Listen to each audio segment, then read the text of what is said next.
La France s'apprête donc à suffoquer aujourd'hui. Les températures vont s'approcher des 40 degrés dans plusieurs régions. Le pic d'une canicule qui peut aussi affecter le système électrique du pays. Alors, Margot Faudéré, est-ce qu'il y a un risque sur la production? Alors ça peut impacter la production à la marge, oui, notamment dans le nucléaire. Vous le savez, pour fonctionner correctement, un réacteur nucléaire prélève de l'eau de son milieu, mais ces prélèvements, et en particulier les rejets, sont très encadrés pour éviter d'abîmer la biodiversité autour des centrales.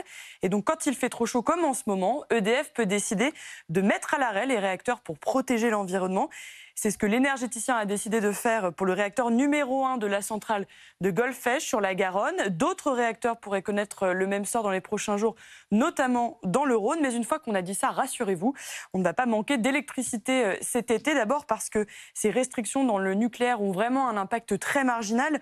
En moyenne, EDF estime qu'elles amputent sa production annuelle d'environ 0,3%. C'est très faible. Et puis cette année, même s'il n'a pas beaucoup plu, les réserves des barrages sont tout à fait dans les moyennes de saison. On a donc de la marge. Bon, cette fois-ci, pas d'alerte. En revanche, pour l'avenir, ça va peut-être se compliquer. Oui, d'abord parce que les épisodes de chaleur risquent de s'intensifier. Donc les pertes dont je viens de vous parler risquent de tripler, voire quadrupler d'ici à 2050. Ce qui peut devenir problématique si en face, les besoins électriques, eux, augmentent, notamment avec les besoins en climatisation. Ça, c'est la première partie du problème. La seconde, c'est qu'il va aussi falloir adapter nos infrastructures électriques au réchauffement climatique.